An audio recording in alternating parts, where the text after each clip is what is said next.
Hello students, हम लोग business studies में अपना बिजनेस एनवायरनमेंट चैप्टर 3 कवर कर रहे हैं और उसमें आज हमारा टॉपिक है dimensions of business environment. Dimensions actually क्या होते हैं? Dimensions means all the factors, forces and institutions which have direct और indirect influence over the business transaction. मतलब कि हमारे बिजनेस पर डायरेक्टली और इनडायरेक्टली इन डायमेंशंस का बहुत ज़्यादा असर होता है। ठीक है, तो ये डायमेंशन कौन कौन से हैं? जैसे इकोनॉमिक एनवायरनमेंट है, सोशल एनवायरनमेंट है, पॉलिटिकल एनवायरनमेंट है, लीगल एनवायरनमेंट है और टेक्नोलॉजिकल एनवायरनमेंट। मतलब इन एनवायरनमेंट्स का हमारे बिजनेस पर बहुत ज़्यादा इफेक्ट पड़ता है, चाहे वो डायरेक्टली पड़े चाहे वो इनडायरेक्टली पड़े। ठीक, तो अब हम इनको एक एक करके पढ़ते हैं। जैसे सबसे पहले हम पढ़ते हैं इकोनॉमिक एनवायरनमेंट। इकोनॉमिक एनवायरनमेंट क्या है कि a fall in loan interest rate implies a variation in the economic environment of the country. अब इन्होंने बताया कि इकोनॉमी में हमारी कुछ भी चेंज होगा, कुछ भी गवर्नमेंट के हिसाब से कुछ भी पॉलिसी चेंज होती है, तो उसका तुरंत जो फर्क है वो हमारे बिजनेस एनवायरनमेंट पे पड़ जाएगा। ठीक, जैसे कि अभी ये दिखाया है इन्होंने कि कोई लोन का हो गया मैटर, या मार्केट फ्लक्चुएट कर रहा है, कुछ टैक्सेस चेंज हो गए, महंगाई दर बढ़ गई, या कोई स्टॉक मार्केट में तो मैंने आपको बता ही दिया कुछ चेंज हो गया, या डॉलर गिर गया, मीन्स कि कोई वैल्यू में, रुपी की वैल्यू में चेंज हो गया, तो सारा वो क्या होता है? हमारा इकोनॉमिक एनवायरनमेंट होता है। ठीक, अब आता है technological change. Development of a car which is powered by fuel produce from garbage implies a change in technological environment of the economy. मतलब ये इन्होंने दिया हुआ है कि भाई जो हमारा टेक्नोलॉजी है, अगर हम वो चेंज करते हैं तो वो उसका इम्पैक्ट भी हमारे टेक्नोलॉजी पर पड़ेगा। ठीक है, तो ये क्या हो गया हमारा टेक्नोलॉजिकल एनवायरनमेंट। ठीक, अब नेक्स्ट आते हैं हम हमारे, जैसे टेक्नोलॉजिकल आपने देख लिया कि किस किस चीज़ पे पड़ेगा, भाई कुछ भी टेक्नोलॉजी में चेंज होता है उस पर। सोशल एनवायरनमेंट क्या होता है हमारा?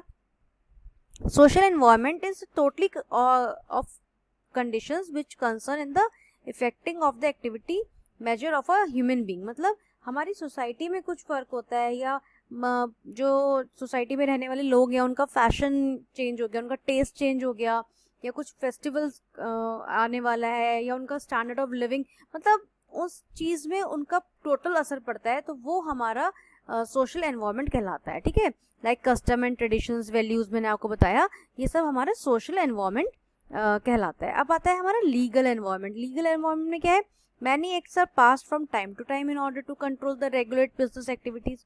कुछ भी एक्ट्स पास हो रहे हैं, कुछ कोर्ट का जजमेंट आ गया, या कुछ और गवर्नमेंट की तरफ से एडमिनिस्ट्रेटिव ऑर्डर्स आ गए, और ये सारी चीज़ें क्या है? हमारे बिजनेस पर फर्क डालेंगी। ठीक है, जैसे कि हम देख लेते हैं, includes various legislation passed by the government as administrative orders issued by government authorities, court judgment, as well as a decision rendered by various commissions and agencies at every level of the government, centre हो, state हो, चाहे local हो, कोई सी भी government है, अगर उसमें कुछ चेंज होता है तो वो हमारे ऊपर डायरेक्टली असर डालती हैं। अब हम आते हैं पॉलिटिकल एनवायरनमेंट को। पॉलिटिकल एनवायरनमेंट क्या है? आपका पॉलिटिकल इश्यूज हो गए, कुछ आपकी पॉलिटिकल पार्टीज ने कुछ एजेंडा चेंज कर दिया, या कुछ भी कॉन्स्टिट्यूशन में उन्होंने चेंज डाल दिया, तो वो सारा असर हमारा पॉलिटिकल एनवायरनमेंट कहलाता है। जैसे include political condition such as general stability and peace in the country and specific attitudes that elected government representative hold towards business. ये क्या है? हमारा पॉलिटिकल एनवायरनमेंट कहलाता है। तो ये हमारी डायमेंशंस हैं कि अगर ये इनमें कुछ भी चेंज होगा, चाहे वो इकोनॉमिक चेंज हो, चाहे वो सोशल चेंज हो, चाहे टेक्नोलॉजिकल चेंज हो, पॉलिटिकल हो, या फिर लीगल चेंज हो, इनका इफेक्ट हमारे बिजनेस एनवायरनमेंट पे ज़रूर पड़ता है। जैसे मान लीजिए अभी इलेक्शंस आने वाले हों, और फिर हम अपना काम देखते हैं कि भाई अगर कोई गवर्नमेंट है, जिस करंट गवर्नमेंट जो है उसने जो काम चल रहा है, अगर बाई चांस वो सरकार गिर गई और दूसरी गवर्नमेंट बनती है, तो हमारे बिजनेस पे इफेक्ट पड़ेगा, कि हो सकता है वो हम जो पॉलिसीज चला रहे हैं वो उसे क्लोज कर दे या कुछ है। तो वो सारी चीज़ें क्या है आपकी, इन सब चीज़ों पे असर डालती हैं। क्लियर? तो ये आपका क्या कहलाता है? ये आपका कहलाता है एनवायरनमेंट। कुछ भी लीगल हो, टेक्नोलॉजिकल हो, तो ये सारी चीज़ें आपको लर्न करके रखनी है। ठीक, नेक्स्ट हम इसकी केस स्टडी देखते हैं कि केस स्टडीज़ में हम कैसे फाइंड आउट कर सकते हैं कि क्या केस है और वो किस एनवायरनमेंट को इफेक्ट कर रहा है। ठीक, ये देखिए, जैसे फर्स्ट केस स्टडी है, just after the declaration of the result of Lok Sabha election 2009 the Bombay Stock Exchange price index rose by 2100 points in a day. Identify the environmental factor which led to this rise. Lok Sabha के election का result declare हुआ 2009 में, और जो हमारा Bombay exchange है उसका Sensex एकदम से 2100 पॉइंट उछल गया, मींस बढ़ गया. तो जाहिर सी बात है, ये तो साफ साफ दिख रहा है कि पॉलिटिकल एनवायरनमेंट है. तो इसका आंसर होगा political environment has led to rise in the Sensex, है ना. ये तो क्लियर इस चीज में आ रहा है. अब दूसरा हमारा है केस स्टडी, एक और लेते हैं हम. Post demonetisation in a further push to cashless economy. मतलब जो डिमोनेटाइजेशन हुआ उससे क्या हुआ, कैशलेस इकोनॉमी की तरफ सब लोग बढ़ गए.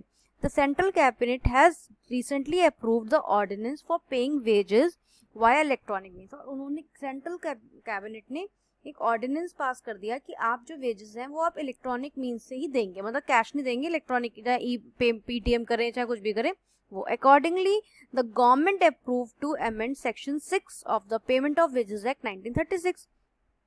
गवर्नमेंट ने ये अमेंडमेंट कर दिया to allow employer of certain industry to make payment through electronic mode of and checks.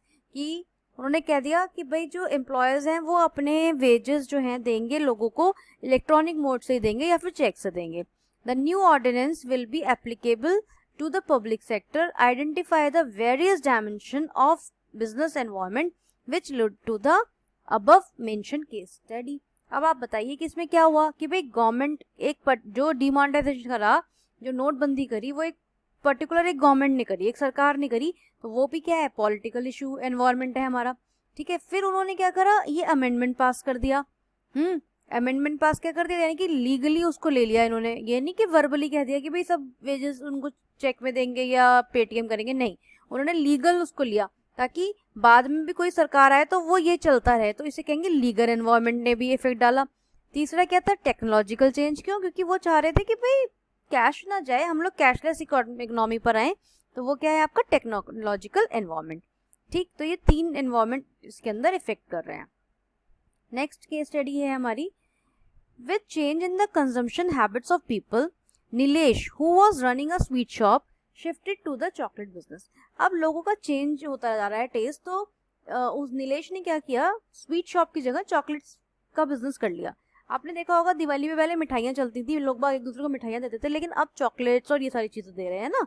तो on the eve of Diwali he offered chocolates in attractive packages eight reasonable price. तो उसने दिवाली पर यही काम किया, चॉकलेट्स को बड़े अच्छे अट्रैक्टिव पैकेजेस में करके रीजनेबल प्राइस पे बेचना शुरू करा. He anticipated huge demand and created a website chocolove.com for taking orders online. और उसने क्या करा, इसका अच्छा डिमांड उसके पास आया और उसने वेबसाइट बना दी एक, ताकि लोग बाग ऑनलाइन भी ऑर्डर कर सकें. He got a lot of orders online and earn huge profits by selling the chocolates. और उसको इस वजह से बहुत ज़्यादा ऑर्डर्स मिले और उसने बहुत अच्छा पैसा कमाया. अब इसमें बताओ कि कौन सा डायमेंशन ऑफ बिजनेस एनवायरनमेंट है जो कि इफेक्ट कर रहा है. तो सबसे पहले तो ये कि भाई लोगों का टेस्ट चेंज हो गया. पहले स्वीट्स चलती थी, अब चॉकलेट्स चलने लगी. तो ये हमारा सोशल एनवायरनमेंट है, क्योंकि सोशल एनवायरनमेंट क्या काम करता है, कस्टमर को, मतलब customer, tradition, value, social trend, society expectation from business, ये चीजें करता है. और अब फिर उसने क्या करा, चॉकलेट का बिजनेस तो शुरू कर दिया, लेकिन उसको एक नया आइडिया आया कि भाई आप क्या करो, एक वेबसाइट बनाओ और फिर उस पर ताकि ऑर्डर्स लो. क्योंकि वेबसाइट पर तो आप कोई कहीं से भी ऑर्डर मिल सकता है आपको, लेकिन शॉप पर तो और कोई बंदा नहीं आ सकता ना. तो ये क्या था, उसने टेक्नोलॉजी का यूज करा, जो ये नेट चल रहा है, इंटरनेट चल रहा है, उस चीज को उसने यूज करा. तो इसको हम बोलेंगे टेक्नोलॉजिकल एनवायरनमेंट. क्लियर. तो ये क्या है, आपके 2 इफेक्ट डायमेंशंस ने इफेक्ट किया, सोशल और टेक्नोलॉजिकल. तो ये इस तरह के ही क्वेश्चंस आपके आएंगे. आप लोगों के बिजनेस स्टडीज में ना डायरेक्ट क्वेश्चंस नहीं पूछे जाएंगे कि इंपॉर्टेंस बता दो या फीचर्स बता दो. इस तरह के क्वेश्चंस आएंगे, केस स्टडी आएगी आपकी. तो इसलिए आपको ये ढंग से पढ़ना बहुत ज़्यादा ज़रूरी है. क्लियर. तो इसी के साथ हमारा ये वाला चैप्टर हमने फिनिश कर चुके हैं. लेकिन अब आप इस केस स्टडी को पढ़िए, और भी आपको कहीं से मिलती हैं तो आप उन्हें देखिए, अपनी बुक्स में भी कंसर्न करिए ताकि आप खुद समझ सकें. ठीक है, तो इस वीडियो को हम यहीं एंड करते हैं. Thank you so much.